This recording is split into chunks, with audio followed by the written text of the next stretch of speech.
No episódio do Edu Responde dessa semana, nós vamos falar a respeito do leite em pó para quem tem diabetes. Será que o diabético pode consumir?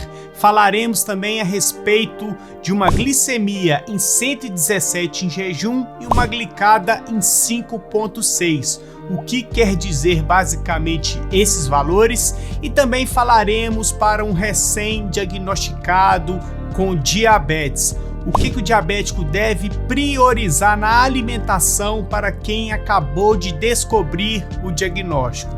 3. Super conteúdos, então aproveita, assista até o final, pois eu tenho certeza que você sairá daqui aprendendo cada vez mais.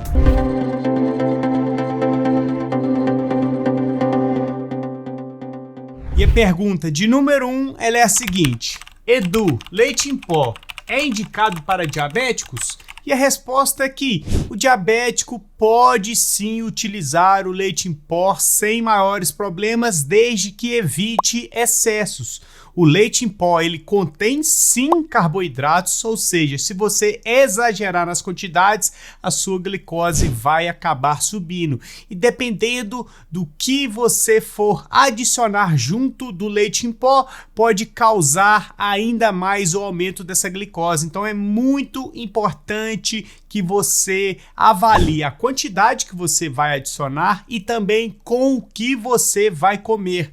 Nós temos algumas receitas low carb que inclusive fazem parte do meu programa low carb para diabéticos, onde a gente encaixa o leite em pó em algumas sobremesas. Então, se você tiver interesse, o link está na descrição. Mas agora nós vamos avaliar a tabela nutricional de um leite em pó que é bem conhecido, que é da marca Ninho, para você entender mais um pouco a respeito das quantidades de carboidratos, gorduras, de proteínas que possui o leite em pó. Então, inicialmente, nós vamos avaliar uma colher de sopa de leite em pó, que corresponde a mais ou menos 25 gramas de leite em pó Ninho.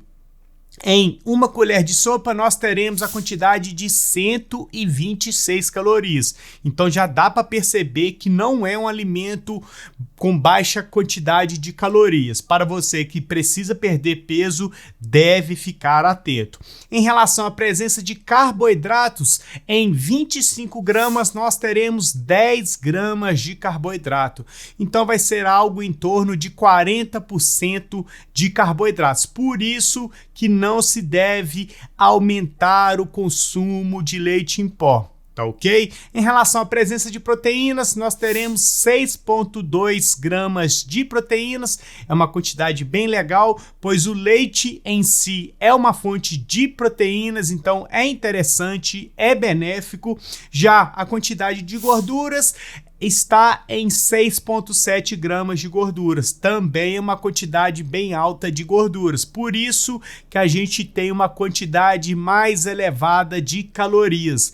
Então, a partir dessa avaliação do leite em pó integral, a gente consegue tirar algumas conclusões. O diabético pode sim utilizar sem maiores problemas uma colher de sopa. Tem que saber com o que vai comer o leite em pó, qual receita vai introduzir o leite em pó, isso é importante, e não exagerar nas quantidades. Manter uma colher de sopa sem maiores problemas ao dia não vai estragar o controle da sua glicose. É claro que você precisa fazer a sua parte.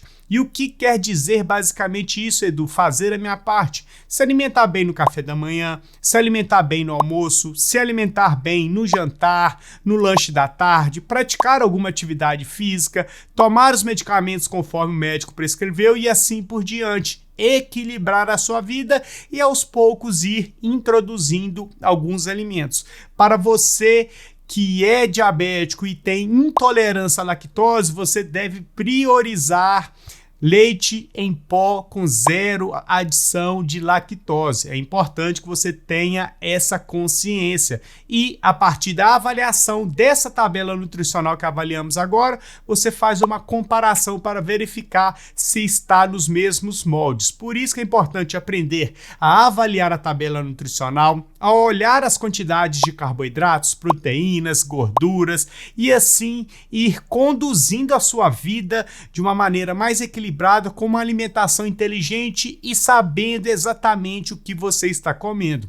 Tá ok? Então, respondendo a pergunta, o diabético pode utilizar, porém deve evitar excessos, tá ok? E a pergunta de número 2, ela é a seguinte: Edu, minha hemoglobina glicada deu 5,6 e a glicose em jejum 114 no exame. Pode explicar mais, por favor? É claro que eu posso explicar. Inicialmente, a sua glicemia, a sua glicose em jejum deu alterada, deu acima de 99, o que acende um alerta. E, coincidentemente ou não, a sua glicada também já está mais elevada. Se a gente perceber, o limite que uma pessoa saudável deve manter de hemoglobina glicada é 5,7. Então você está basicamente nesse valor, pois você já está com 5,6.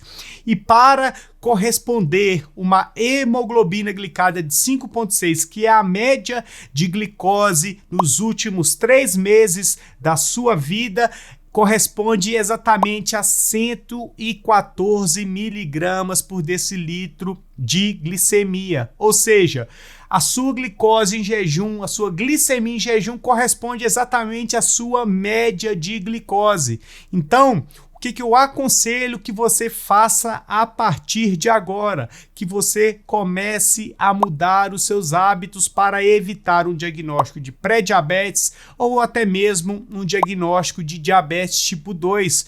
Pois se você continuar não se alimentando bem, não se exercitando, você muito provavelmente vai se tornar um pré-diabético nos próximos meses. Então, o que serve de alerta a partir de agora? Esses valores servem para você mudar hábitos de vida, melhorar a alimentação, praticar atividade física, perder peso caso você precise e a partir daí ir diminuindo a sua glicose em jejum, diminuindo a sua média de glicose, que é a hemoglobina glicada, para evitar daqui 6 meses você se tornar um pré-diabético. Então é importante que você comece a se cuidar a partir de agora, encaixe uma alimentação baixa em carboidratos. Eu vou deixar aqui embaixo alguns vídeos sobre alimentação, aí você já vai ter uma ideia de como conduzir uma alimentação mais inteligente, começar a praticar alguma atividade física, nem que seja uma caminhada no parque, uma bike ao ar livre, uma bike ergométrica, uma musculação, uma natação. Você pode praticar uma hidroginástica, mas não deixe o seu corpo parado. E a partir de uma alimentação mais equilibrada, da prática de atividade física, você tende a diminuir peso corporal caso você precise e aos poucos você reduz a sua hemoglobina glicada e a sua glicose em jejum e assim você evita o diagnóstico de pré-diabetes ou até mesmo diabetes tipo 2, tá ok? E a pergunta de número 3, ela é a seguinte: Edu, acabei de descobrir que sou diabética, agora estou perdida na alimentação. Esse é um questionamento que eu recebo com muita frequência aqui no canal e também lá no Instagram.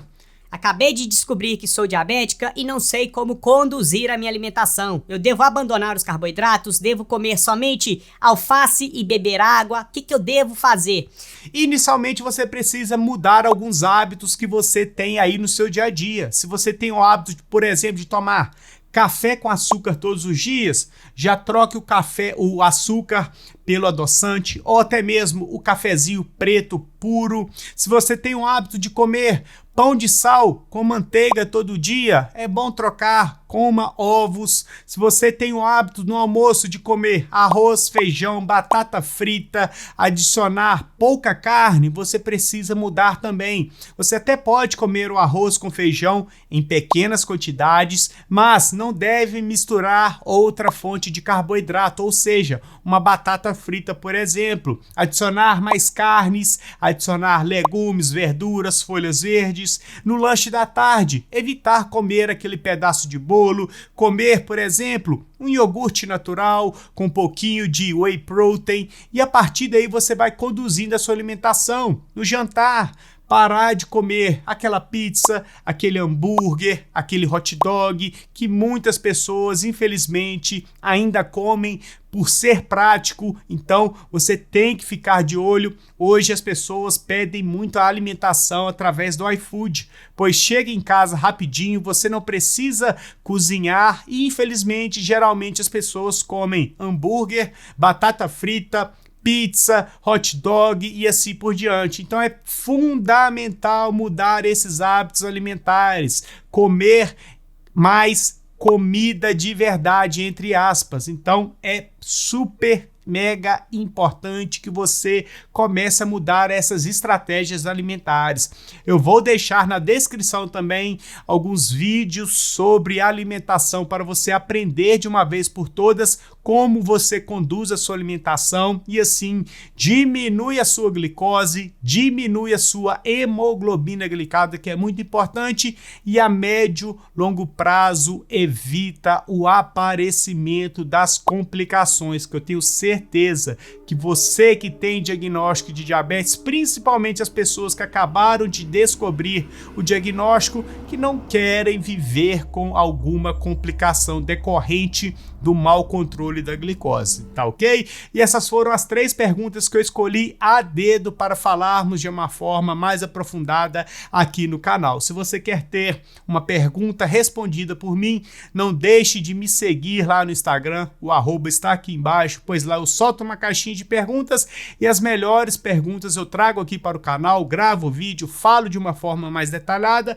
e assim todo mundo sai aprendendo cada vez mais. E eu tenho certeza que a sua dúvida também vai ser dúvida de outras várias pessoas que se inscreveram aqui no canal atrás de informação sobre diabetes, tá ok? Se você está assistindo até agora, é sinal de que você gostou do conteúdo, e se você gostou do conteúdo, não deixe de se inscrever no canal, de deixar o seu joinha, de ativar as notificações e o principal, compartilhe esse vídeo com seu amigo que possa ter dúvidas a respeito de alimentação, de leite em pó, a respeito de valores de glicemia, pois assim ele vai aprender e afinal, para você não custa nada compartilhar lá no Facebook, no Instagram, no WhatsApp, para dessa maneira todo mundo sair ganhando, evoluindo conhecimento, cuidando da própria saúde e evoluindo sempre. Tá ok? Aqui ao lado eu vou deixar mais um super conteúdo, então não deixe de continuar maratonando aos vídeos do canal